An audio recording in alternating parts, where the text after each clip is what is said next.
Kalau hang cerai, kalau hang ada kontak lagi dengan lelaki sekian, hang keluar lagi dengan dia, jatuh talak. talak. Okey. Tapi tuan, lagi satu macam kes ni juga. Tapi isteri tu sorok tak bagi tahu jumpa. Jadi dia duduk dalam Itu ada juga. Kes yang tu pun banyak juga. Ni yang tak cerita lagi yang cerai bagi sekaligus 3. Semata-mata nak kurung isteri dalam rumah. Nak kurung isteri dalam rumah sebab isteri ni kerak suka balik kampung. Ni kita jumpa ni depan mata saya, naik meremang bulu rumah tau. Kalau kita tahu dia ni menipu, kita tahu, tapi dia berani sumpah laknat tu. Tak kena saya tengok sampai kena buat hashtag kami tim mana. Kami tim mana. Lepas tu hang duk hurai tentang orang ni. Kes dah selesai. Betul. Mahkamah dah habis. habis. Ada pasangan-pasangan yang tak dapat ditentukan masalah. Tak tahu punca tapi ada isu. Itu yang kita tak tahu sebenarnya. Bila berdoa, Allah kata berdoalah kepadaku nescaya aku makbulkan, aku akan terima, aku akan angkat. Tapi syarat doa itu adalah, tapi bila campur yang haram tu kadang-kadang lagi indah. Dulu tak pernah marah-marah, sekarang marah-marah. Oh sabar. Mungkin ada apa yang kita buat tu yang mungkin pasangan tu dah simpan lama. Tak payah dia taat gitu, Ustaz. Kerana ia telah mengganggu harmoninya rumah tangga itu. Suami suka. Perasaan suami suka kan. Jadi macam Pernah dengar Trisam punya apa? Hadiah birthday bawa pasangan untuk buat hubungan kelamin 3 orang.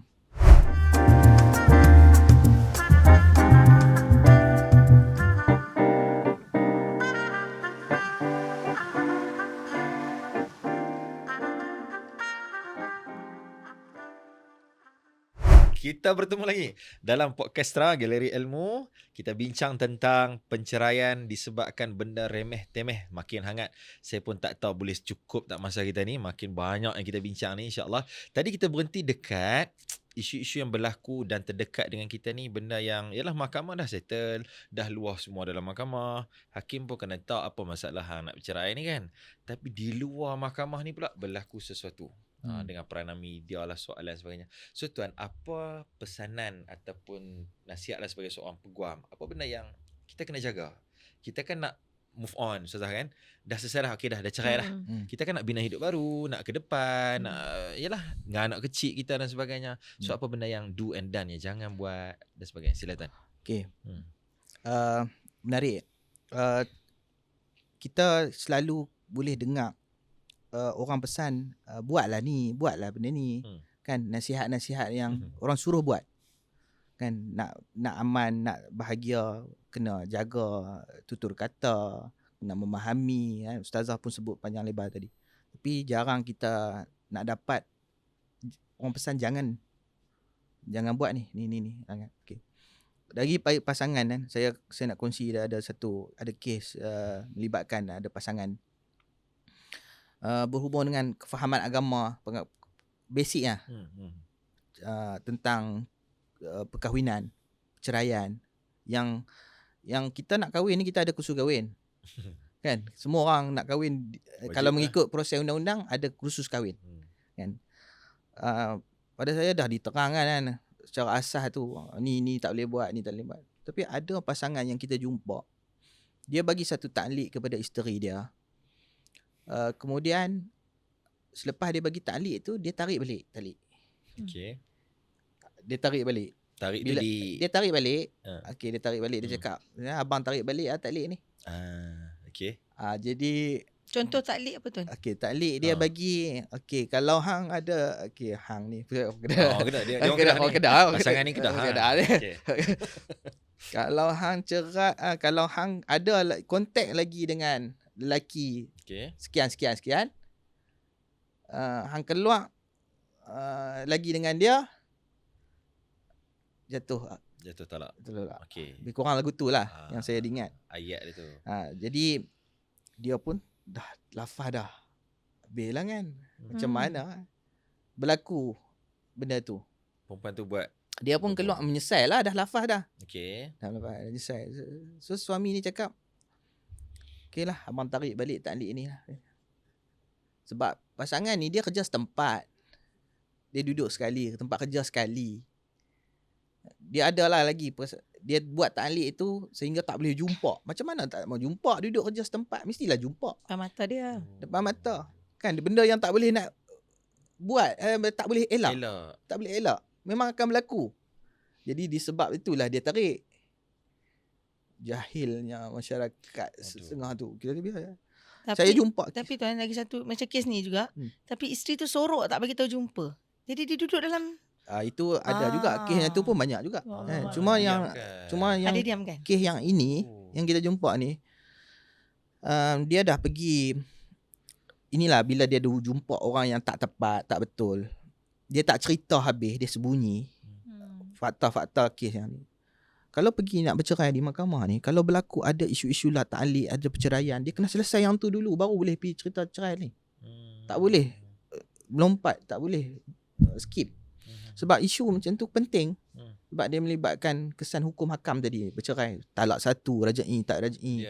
Kan, talak bain ke. Kalau dah sampai 3, tak boleh lagi. Dah jadi bain. Talak yang tak boleh rujuk.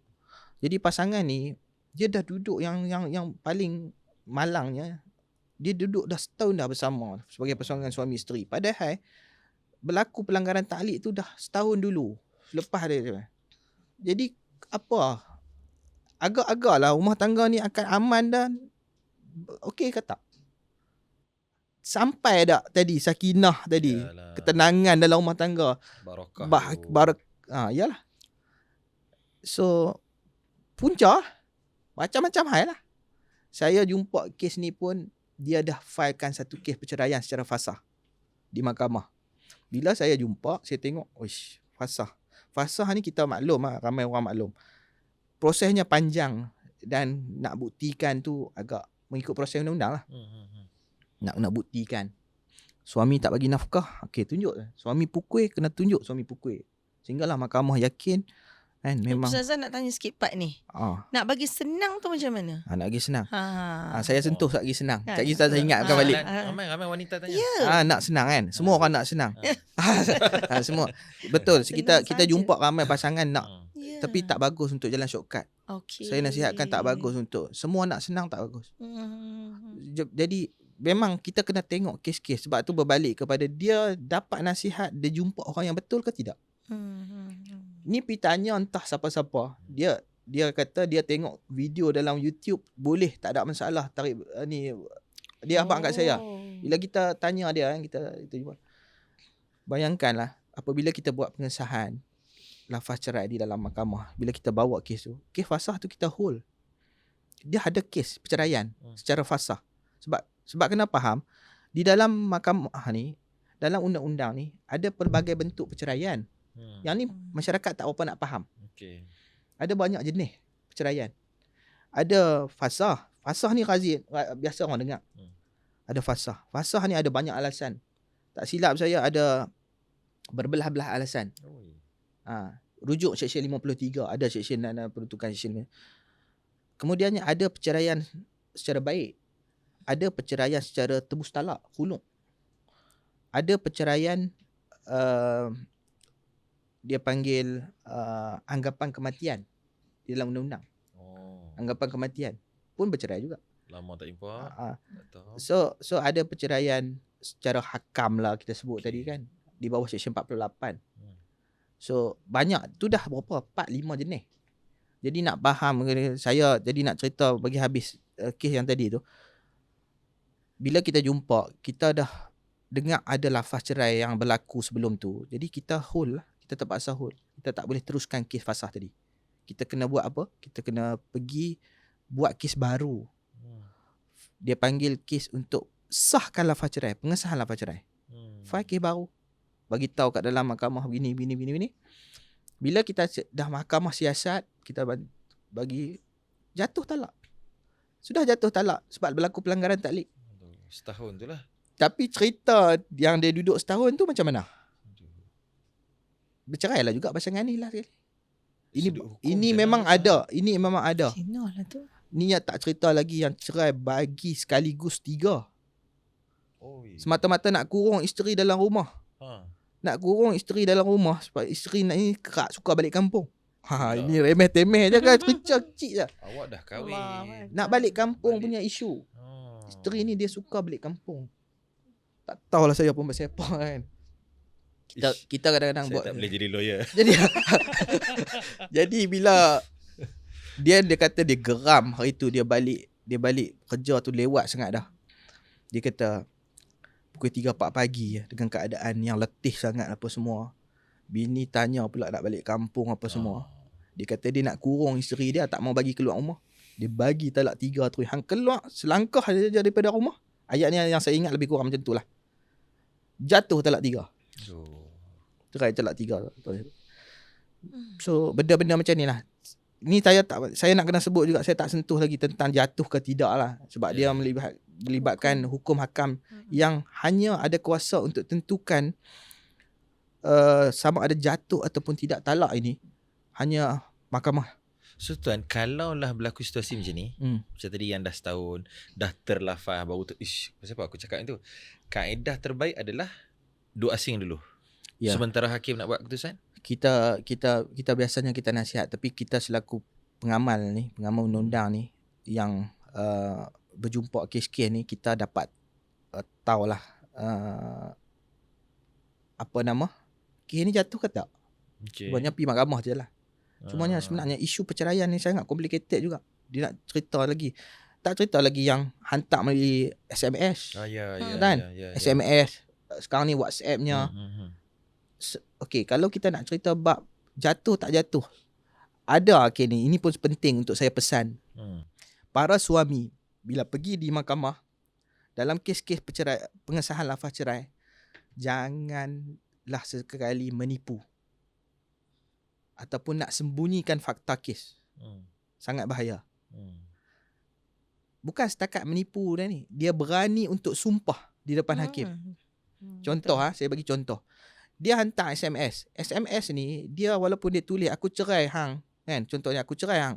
Talak 1 dia bergantung, dia dikira sebagai lafaz tu lafaz kinayah. Ada fatwa. Dah ada fatwa. Kan? Fatwa kebangsaan. Boleh check. So dia perlu, bila nafas tadi lafaz kinayah, hakim akan tanya, ni kita jumpa ni depan mata saya naik meremang bulu rumah tau. Kalau kita tahu dia ni menipu, kita tahu, kita tahu tengok fakta tu kes. kita tahu lah. Kita boleh tahu daripada cerita fakta kes bini. Dan bila hakim tanya, contoh dalam mahkamah, mahkamah tanya, okey, kamu bersedia untuk sumpah? Sedia. Saya sedia untuk sumpah. Saya tak ada niat. Sedia sentiasa. Walaupun dia dah tulis kat sini, dia itu dia dengan Tuhan lah. Tapi dia berani sumpah laknat tu. Kalau kita tengok apa dia punya sumpah laknat tu, dia punya apa nama? Ayat sumpah laknat tu lah. Dia ada lah kan akan dilaknat dia di dunia dan kalau akhirat. Kalau saya menipu gini. Ya, betul. So benda tu ada orang dia tak ada lagi perasaan takut.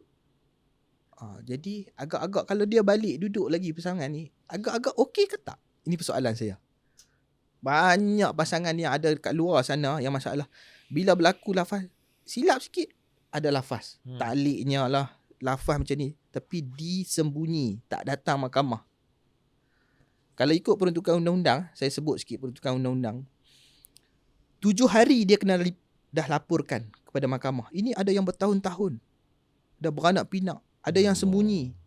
Ada kes banyak macam ni kat luar. So hati-hati lah, kalau saya boleh pesan, jangan buat mudah. Jangan ambil mudah dengan isu-isu perceraian ni lah. Kena dapatkan, pergi ke mahkamah, dapatkan panduan yang betul. Kan? Tempat yang paling tepat kalau berlaku isu perceraian, bukan di pejabat agama lah. Kalau berlaku isu perceraian, nak bercerai apa semua, terus ke mahkamah. Dia kalau jumpa orang-orang tepi-tepi ni, bukan tak boleh lah. Saya lebih prefer kepada orang yang tepat betul tempatnya. Supaya dia dapat nasihat yang betul. Dia dapat panduan yang betul. Kita tak nak nanti dia bagi nasihat. Ada yang pernah kita jumpa, dia pergi jumpa tu imam. Kita bukan nak rendahkan imam. Tak maksud, saya tak bermaksud begitu. Saya tak bermaksud untuk saya kata untuk imam ni tak faham. Tak ada. Dia alim, dia hafiz. Dia seorang imam yang hafiz Quran yang Masya Allah. Saya ni rapai rupa je.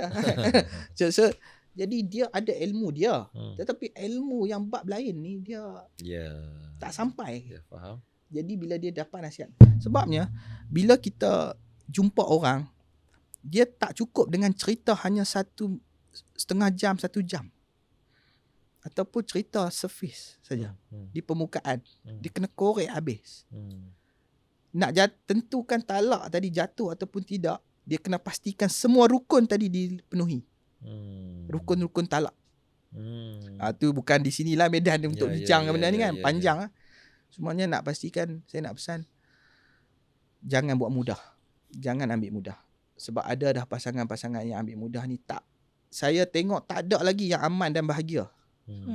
Saya tak jumpa lagi.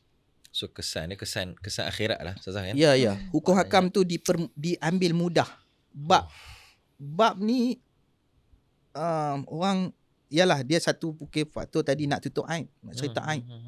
Malulah lagi orang cerita ni sudah. Cuma kita lihat kepada apa yang berlaku di luar sana. Kalau berlaku perceraian ni heboh 1 minggu 2 minggu. Kenapa perlu heboh? Saya persoalan saya lah. Saya bukan tak setuju, tak ada. Media dia ada kerja dia lah. Yalah, tugas dia. Tak ada tugas dia. Kita hormati tugas masing-masing lah. Tetapi peranan media hari ni, kalau kita lihat di dalam media arus perdana, baik TV pun pick up cerita ni.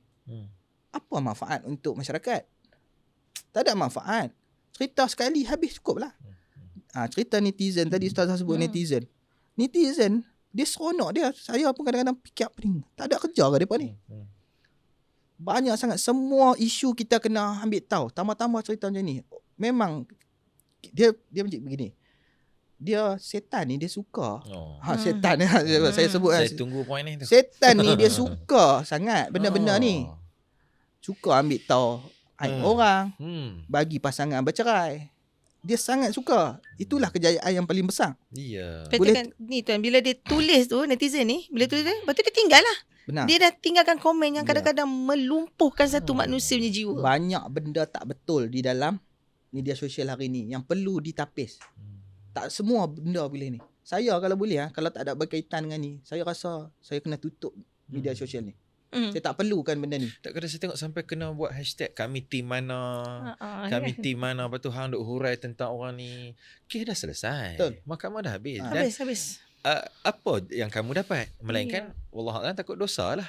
Tanggung sampai akhirat. Kenapa dosa berantai pula Ustaz? Dosa berantai. Aduh. Jadi saya rasa yang mendengar ni kena ambil perhatian. Sebab macam yang tuan sebut tadi, itulah tugas besar para syaitan. Kalau bahasa Kedah, syaitan dia bunyi jahat kan. Kalau syaitan ni macam baik lagi. Sebut syaitan. Syaitan lah. Kan dia ni yufarriqu bainal mar'i wa zawjih. Itu dia punya job scope paling dahsyat. Syaitan mana boleh buat ni kira. Satu teringat ni, terlintas. Satu perkara bila Ustaz baca ayat tadi, ayat Quran tadi. Ada pasangan-pasangan yang tak dapat ditentukan masalah. Tak tahu punca tapi ada isu. Saya ada TikTok kan, tapi tak dia. Baru ni duduk tengok ada satu drama TV dia buat minyak calit. Ada kan drama tu, siapa tak ingat tajuk apa drama tu. Isu-isu mistik, isu-isu sihir. Halus-halus ni pula. Makhluk halus ini memang wujud. Yang dia mai kat saya pun kes-kes yang kita ambil ni memang ada benda tu. Tapi nak tentukan susah. Macam mana mahkamah nak buktikan payah. Cumanya kaedah kita kena pasti kalau pasangan yang ada masalah isu-isu ni, ada dah pasangan yang terselamat. Kalau dia boleh ikut kita punya nasihat, dia nak buat apa yang ni. Saya ada kes macam tu.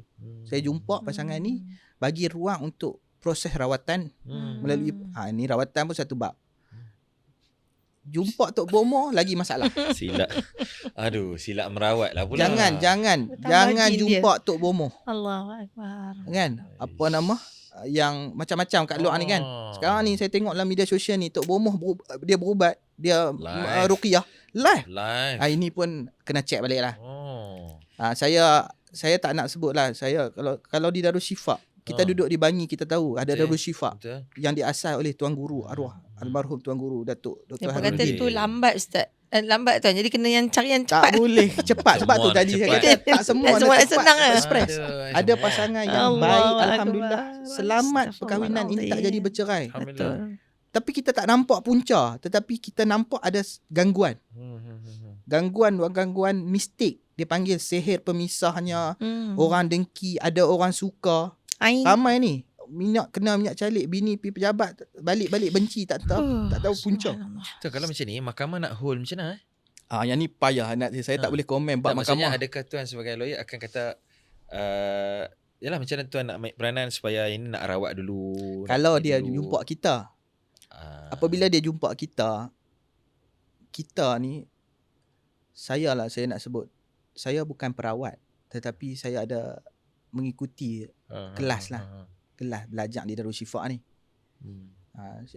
Jadi ada sedikit kefahaman berkenaan isu-isu ni. Isu ni rumit. Isu kita tak dapat pasti apa Dekat ni tu. sinilah yang kaunseling punya peranan. Orang kaunseling dia mungkin boleh faham. Ada masalah. Kan dia datang cerita, kita tak nampak. Tetapi betul. ada kaedah-kaedah untuk dapat tahu macam mana kita nak kesan orang ini ada gangguan. So tuan, kita nak balik kat Ustazah.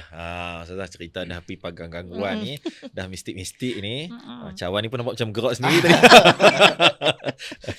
Ayam jadi merah. Ayam jadi merah. Dahsyat. Allah. So Ustazah kena bagilah dekat kami Ustazah. Apa yang yalah, sebab rumah tangga ni nak hidup sampai mati. Betul. Kan kalau sahabat saya guru kami Ustaz Don kata, kalau orang tu kahwin umur 25, dia mati umur 70, so dia dalam perkahwinan lebih lama daripada bujang. Betul. Dah lah lebih lama, 24 jam tu setiap saat pula tu. Dia dalam dunia perkahwinan dia. Mana tak boleh. So jadi dekat situ diuji dengan kesabaran. Kan nak berhadapan dengan orang baru ni. Betul. Yang tak berubah 10 tahun dah perangai tu lagi. Tak larat bincang dah. Kan dengan ni kita tak bincang lagi Ustazah tuan kan, campur tangan keluarga mertua. Saya ada kawan saya yang bercerai sebab arahan mak mertua. Dia kena taat. Taat. Betul. Taat. Dia guna konsep tu. Dia sayang tak kira lah. Dia kata kami tak ada masalah. Dia kira bercerai tu berpeluk tuan. Nangis dua-dua. Bawa habis pantang Ustazah. Allah. Sedih. Oh, pantang anak pertama. Cerai tak aduh. Dia tak nak buat macam mana. Mak dia mak paksa sangat. Mak memang tak suka. So Ustazah nak berhadapan dengan benda macam ni. Tolong Ustazah bagi bekalan kami. Ustazah anggaplah yang tengah mendengar ni adalah orang yang nak menuju alam perkahwinan. Dan orang yang sedang berjuang mempertahankan keluarga dia. Kita ni setiap hari adalah pejuang. Setiap hari berjuang kan. Kita nak bangun tahajud, kita nak pertahankan rumah tangga, kita nak jaga anak. Semua perjuangan. Orang bujang dengan perjuangan orang bujang kan. Nak jaga maruah diri, nak pilih jodoh, subhanallah. Tapi pesanan Ustazah, 2 ayat utama ini jangan ditinggalkan dan bacalah dengan khusyuk. Apa dia? Rabbana hablana min azwajina wa dhurriyyatina qurrata a'yun. Ustazah lupa tiba-tiba. Waja'alna lil muttaqina imama. Saya lupa. Kita sekarang Rabbana atina fid dunya hasanah wa fil akhirati hasanah wa qina adzabannar. Tu satu kan, kita nak selamat dunia dan akhirat.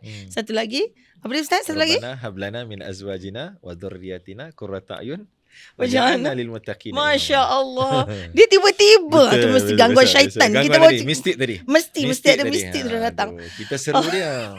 Okay, sama-sama. Dia sampai dah ni, ada dia ni. sampai ada Ustaz. Ada dah. Masya-Allah. Jadi nak ceritakan sebenarnya 2 benda paling utama ni kita baca setiap hari dengan khusyuk. Dia ada syarat dia. Dia tak boleh main doa macam baca imam baca kat depan kita amin amin. Tak jadi Ustaz sebenarnya. Itu yang kita tak tahu sebenarnya. Bila berdoa, Allah kata berdoalah kepadaku nescaya aku makbulkan. Aku akan terima, aku akan angkat. Tapi syarat doa itu adalah bersungguh-sungguh dan bukan lalai. Jadi bila kita angkat tu sungguh-sungguh, ya Allah kurniakan pada aku pasangan yang bagaimana aku nak. Kan kita nak yang menyejuk pandangan mata. Tapi bila campur yang haram tu kadang-kadang lagi indah. Sebab syaitan menghiasinya begitu. Jadi kita kena sedar apa tipu daya syaitan, apa ciliknya syaitan. Tapi ada malaikat penjaga yang akan sentiasa menjaga rumah tangga kita. Bila kita jaga betul-betul keinginan untuk sampai kepada Allah Ta'ala itu. Kita jaga sungguh-sungguh matlamat perkahwinan tu. Matlamat awal tadi saya sebut tadi tu. Pasti ada malaikat penjaga yang akan jaga rumah tangga kita. InsyaAllah tu satu. Dan kemudian bila kita dah buat amalan ayat tadi, kita jangan lupa bahawa macam saya sebut tadi lah, perkara remeh-temeh ni rate kita kena sabar. Sabar banyak. Dalam rumah tangga ni Allah menguji. Tak ada satu manusia terlepas daripada ujian. Jadi bila terkena sikit perangai pasangan tiba-tiba dulu tak pernah marah-marah, sekarang marah-marah. Oh sabar. Mungkin ada apa yang kita buat tu yang mungkin pasangan tu dah simpan lama. Dia pendam lama dan sebagainya. Tapi macam Ustaz kata tadilah, kalau kita sebut tentang yang tadi kes apa tu Ustaz, kes ibu bercerai disebabkan ibu mertua. Disebabkan ni juga pesanan ustazah kepada semualah. Kadang-kadang kita ni bila belajar satu benda, kita kena betul-betul berilmu dan faham ilmu tu. Kata kita kena taat pada ibu kita, tapi taat yang bagaimana? Tidak ada ketaatan kepada manusia bila dia ketaatan tu melebihi ketaatan kepada Allah. Ataupun tidak ada ketaatan kepada manusia bila mana benda tu bertentangan dengan perintah Allah. Jadi nak taat pada ibu bagus. Alhamdulillah, memang sepatutnya begitu. Bahkan nak sebut buat muka sikit buat pun tak boleh kan? Pun tak boleh kan? Tetapi sekarang ni mak suruh cerai. Dan ketaatan kita faham, anak lelaki ni kena taat ibu lebih, apa semua, ibu. Tetapi bukan begitu Ustaz. Ketaatannya adalah pada ibu, sama ada ibu mertua atau ibu kandung dia sendiri, dia kena taat. Sama anak perempuan tadi, taat pada ibu mertua ataupun ibu kandungnya sendiri, dia kena taat. Dia kena jaga, dia kena bakti. Tapi taat dia ada level. Bila taat, contoh, ni bukan remeh Ustaz sikit ya. Contoh macam ibu ni datang rumah, ibu mentua lah datang rumah. Aku tak suka lah langsing kau warna merah ni. Tukar. Tak payah dia taat gitu Ustaz. Kerana ia telah mengganggu harmoninya rumah tangga itu. Suami suka. Perasaan, suami suka kan. Jadi macam tak boleh macam tu. Sepatutnya dia kena lihat rumah itu adalah pemilikan isteri sebenarnya. Sebab isteri disebut pengurus rumah tangga suami. Jadi isteri tu nak hias bagaimana, nak letak ni. Mas'ul fi baiti. Ya, betul. Jadi bila ibu tu datang, ibu tu juga kena tahu peranan dia sebagai ibu yang dikatakan syurga di bawah tapak kaki ibu bagaimana. So nak tahan macam mana Ustazah? Tahan maksudnya? Setiap kali mentua main duk sebut langsir. Sebut langsir. Okey, dia ada beberapa kaedah. Yang pertamanya adalah mengurangi kedatangan itu.